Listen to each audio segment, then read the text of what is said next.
Накануне в Уфе, спасая ребенка, погиб 18-летний парень. Трагедия произошла на реке Белой. Молодой человек вытащил из воды тонущего мальчика, но сам не смог выбраться на берег. Сегодня в столице Башкортостана прошел рейд по местам летнего отдыха горожан. Готовы ли пляжи к купальному сезону? В следующем материале. У него благое намерение было, так что умер как герой.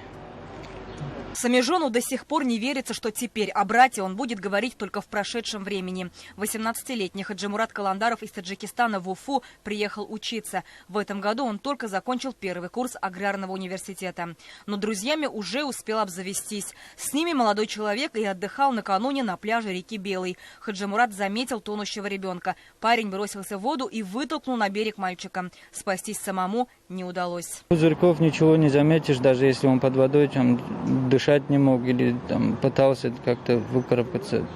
Я не знаю, никто из очевидцев ничего не заметил, то, что человек тонул.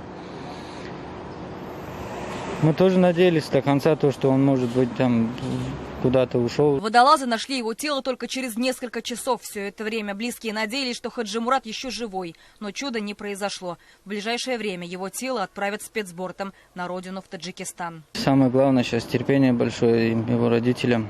То ли желая уединиться, то ли сэкономить, люди продолжают посещать дикие пляжи. Хотя, например, только в Уфе 9 оборудованных мест отдыха на берегу водоемов. И все они проходят проверку, прежде чем туда ступит нога отдыхающего. Готовностью пляжа является, во-первых, это наличие спасательного оборудования. То есть это и спасательные круги, и концы Александрова, и, значит, буйки, которые очерчивают, чтобы не заплывали люди.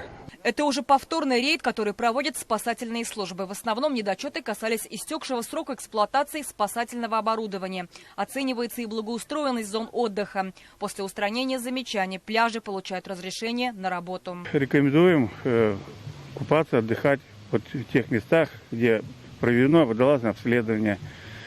Дает заключение ГИМС. Там очищено. Постоянно дежурят службы спасателей, которые могут оказать действенную помощь. Но в неотведенных местах народу не запретишь, где купаться, где как хочет. Но там, как говорится, отвечает сам за себя. Или приходится отвечать за других, как в случае с Хаджимуратом Каландаровым. В республике водная стихия уже унесла жизни двоих. Полагаясь на авось, не всегда удается избежать трагедии, и чаще в зоне риска оказываются дети. Динара Таймасханова, Булат Закирьянов, новости, Уфа.